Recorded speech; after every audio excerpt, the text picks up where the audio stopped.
Hi! Hello! నమస్తే. అందరూ ఎలా ఉన్నారు? బాగున్నారా? నేను బాగున్నా. మనమందరం హెల్తీగా, హ్యాపీగా, ఆరోగ్యంగా ఉండాలని చెప్పి నేనెప్పుడూ కోరుకుంటూ ఉంటాను. అదే ఇప్పుడు కోరుకుంటున్నాను. అయితే ఈరోజు కొంచెం స్పెషల్ వంటండి. వంట చేసేసాను. ఆ చేసిన వంట ఏమేం చేశాననేది మీతో షేర్ చేసుకుంటాను. రైస్ అయితే పెట్టాను. ఎప్పుడు కుక్కర్‌లో పెడతాను. ఇప్పుడైతే విడిగా పెట్టాననమాట. విడిగా ఒక స్టీల్ గిన్నెలో పెట్టాను. ఏం లేదండి, సరదాగా మా చెల్లెలు వాళ్ళు వచ్చారు. అందుకని చెప్పి ఇట్లా చేశాననమాట. చాలా సింపుల్ వంటకమే. పెద్ద ఏం హడావిడేం లేదు. చాలా సింపుల్‌గా ఆహ్, తొందరగా చేసేసాననమాట. కొంచెం ఎక్కడో పనుందని మా చెల్లెలు వాళ్ళు వచ్చారనమాట. వాళ్ళు మళ్ళీ పెందరాళ్ళే వెళ్ళిపోవాలనుకుంటే పెందరాళ్ళే వంట చేసేసాననమాట. ఇదండి విషయం. ఇక్కడ మీకు చూపిచ్చేది ఏంటంటే సొరకాయ కూర అనమాట. సొరకాయ కూర మామూలు కూర కాదండి. ఆషామాషీ కూర కాదనమాట ఇది. పెట్టిన సొరకాయ కూర సూపర్ టేస్టీగా ఉంటుందండి. చాలా బావుంటుంది. మీకు ఇష్టమేనా? ఇష్టమైన వాళ్ళందరూ మరి లైక్ చేయకుండా వెళ్ళకండే. అయితే ఈ పక్కన చారు పెట్టాను. రోజు పలచటి పదార్థం అనేది ఏదో ఒకటి ఉండాలి కాబట్టి చారు పెట్టా. ముద్దపప్పు కూడా చేశానండి. అలాగే ఇది బీరకాయ పచ్చడి. పచ్చిమిరపకాయలతోటే చేసిన బీరకాయ పచ్చడండి. అచ్చంగా పచ్చిమిరపకాయలతో చేశారనమాట. సూపర్‌గా ఉంటుంది. చాలా బావుంటుందనమాట. ఈ రెసిపీలన్నీ కూడా మన ఛానల్‌లో ఉన్నాయి. ఛానల్‌లోకెళ్ళి చెక్ చేస్తే మీకన్నీ వీడియోలు దొరికిపోతాయి. అయితే ఇది మరి స్వీట్ ఏదో ఒకటి చేస్తే బావుంటుంది కదా అని చెప్పి ఈ స్వీట్ చేశాను. పరమాన్నం చేశాను. పులిహోర ఎప్పుడొచ్చినా కూడా ఏదో ఒక పులిహోర అది అవుతూనే ఉంటుంది. అందుకని వాళ్ళకి స్వీట్ ఇష్టమని చెప్పి నేను ప పాయసం చేశాననమాట. సేమియా పాయసం చేశాను. కొంచెం జీడిపప్పు అలాగే కిస్మిసు వేసి చేశాననమాట. ఇలాచీ పౌడర్ కూడా వేశాననుకోండి. సూపర్ టేస్టీగా ఉంటుంది. మంచిగా చిక్కగా చేశాననమాట. కొంచెం పాలు ఎక్కువగా పోసి చేశాననమాట. అయితే రైస్ అయితే ఉడుకుతుంది. నాకు రైస్‌కి మామూలు గరిటె దొరకలేదు. గుంట గరిటె పెట్టానేంటా అని అనుకోకండి. అది అక్కడ ఆ సమయానికి నాకు అదే దొరికింది. అది పెట్టాను. తర్వాత మామూలు గరిటె పెట్టుకున్నాను. ఇది ఈ ఆవకాయ చూపిస్తున్నాను చూసారా మీకు? ఇదేం ఆవకాయ అనుకుంటున్నారు? కాలీఫ్లవర్ ఆవకాయ అండి. దాదాపు 20 డేస్ అయితుంది ఇది పెట్టి. చూసారా చెక్కు చెదరలేదు. నేను ఫ్రిడ్జ్‌లో పెట్టలేదు. బయటే పెట్టాను. అంతా అయిపోయింది ఇంకా. అడుగున పొడుగున కొంచెం ఉందనమాట. ఆ కొంచెం కూడా ఇవాళ లాగించేస్తే అది కూడా ఫినిష్ చేసేసినట్టు అయిపోతుందనమాట. సూపర్ టేస్టీగా ఉందండి. చాలా చాలా బావుంది. అసలు ఈ విధంగా ఒకసారి మీరు ట్రై చేసి చూడండి. మన ఛానల్‌లో ఉంది కాలీఫ్లవర్ ఆవకాయ కూడాను. అలాగే చూసేసి మీరు పెట్టేసుకున్నారనుకోండి అద్దిరిపోతుంది. ఫ్రిడ్జ్‌లో పెట్టాల్సిన అవసరం లేదు.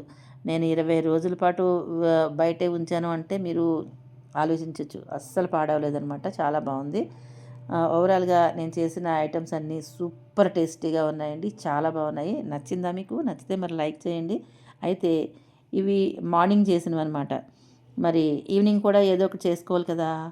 చేసుకుంటే బావుంటుందని చెప్పి నేనేం చేశాను అంటే వెయిట్ చేయండి. ఏం చేశాననేది మీకు కూడా చూపిస్తాను. ఇదిగోండి చూసారా? పూరి చేశానండి. చాలా రోజులైంది పూరి చేసి. మరి ఇంట్లోకి ఎవరైనా వచ్చినప్పుడు ఏదో ఒకటి చేసి పెట్టాలి కదా! అందుకని ఈ విధంగా పూరి చేశాననమాట. పొద్దున మా చెల్లి వాళ్ళు వచ్చి పొద్దున్న వెళ్ళిపోయారనుకోండి, సాయంత్రం వేరే వాళ్ళొచ్చారు ఫ్రెండ్స్, మా వారి ఫ్రెండ్స్ వచ్చారు. అందుకని ఇట్లా పూరి చేసేస్తాను. రోజు ఇడ్లీ, దోస ఏం చేస్తాంలే, ఈరోజు పోతే పోయిందిలే ఆయిల్ ఎసరు పెట్టేద్దామని చెప్పి ఎసరు పెట్టేసి పూరీలు ఒత్తేసి పూరి కర్రీ చేసేసాననమాట. కర్రీ చేసి పక్కన పెట్టేసుకున్నాను. ఇట్లాగా పూరీ పిండి నానబెట్టి చక్కగా పూరీలు ఒత్తేసుకుని వేయించేసి పక్కన పెట్టేసుకున్నా. చూడండి ఈ పూరీలు ఒత్తుకున్న తర్వాత మరీ పలచగా ఒత్తుకోకూడదు. కొంచెం థిక్‌గా ఒత్తుకోవాలి.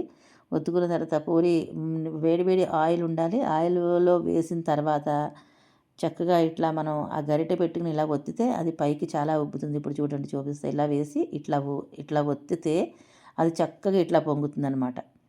బెలూన్‌లా పొంగుతుంది. చూసారా? సూపర్‌గా ఉంటాయండి. నేను అచ్చంగా గోధుమ పిండితోటే చేశాను. మైదా పిండి గానీ, రవ్వ గానీ ఏది వేయలేదు. పిండి కలిపేసుకొని కాసేపు ఒక అర్ధగంట వదిలేస్తే బాగా కొంచెం నీట్ చేసి మనం చిన్న చిన్న ఉండలు చేసుకొని పిండి ఒత్తి పెట్టకండి. పిండితోటి వత్తకూడదు. ఆయిల్ తోటే మనం ఒత్తుకున్నాము అంటే గనక పూరీలు మీకు ఆయిల్ పాడైపోకుండా ఉంటుంది. ఆయిల్ అంతా పిండి పిండి అయిపోకుండా మాడినట్టు అయిపోకుండా చక్కగా బావుంటుందనమాట. ఇట్లా వేయించేసుకుంటే సూపర్‌గా ఉంటుంది. నేను కొంచెం పిండి ఇంకా ఉంచేసాననమాట. మాకు ఇవన్నీ ఎక్కువైపోతాయి. అందుకని కొద్దిగానే చేశాను. కర్రీ చూసారా సూపర్ టేస్టీగా ఉందండి. ఉల్లిపాయ అలాగే ఆలు తోటి చేసిన కూర అనమాట. హోటల్ స్టైల్ అండి. చాలా బాగా వస్తుంది. మా ఊర్లో చేసే కూర ఇట్లాగే ఉంటుందన్నమాట. చాలా ఫేమస్. మాది అమలాపురం. అమలాపురంలో హోటల్స్‌లో అన్నిట్లోనూ కూడా ఈ కూరే ఇస్తాడు పూరీకి అనమాట. మేము కూర కోసమే పూరీ తింటూ ఉంటాం వెళ్ళినప్పుడు. చాలా చాలా బాగుంటుందన్నమాట. అదే స్టైల్‌లో చేశాననమాట. సూపర్‌గా ఉంది. చాలా చాలా బాగుంది. వచ్చిన వాళ్ళకి కూడా బాగా నచ్చింది. చాలా బాగుందని వాళ్ళు మెచ్చుకున్నారనమాట. మీకెలా ఉంది ఇంతకిని? నచ్చిందా? మీకు ఇష్టమేనా పూరీలు? ఇష్టం ఉన్న వాళ్ళు గట్టిగా లైక్ చేయండే. మరి చూసే ముందు ఒక లైక్ ఇస్తారా? కొత్త వాళ్ళు చూస్తూ ఉంటే గనక సబ్స్క్రైబ్ చేసుకోండి. ఇదిగోండి నేను ఇలా 2 ప్లేట్‌ల్లోనూ సర్వ్ చేసేసాను. వచ్చిన వాళ్ళకి పెట్టిన తర్వాత మేము తింటామన్నమాట. ఇంతే వీడియో. చిన్న వీడియో. నచ్చితే లైక్ చేయండి. ఓకేనా? ఉంటాను. Bye bye.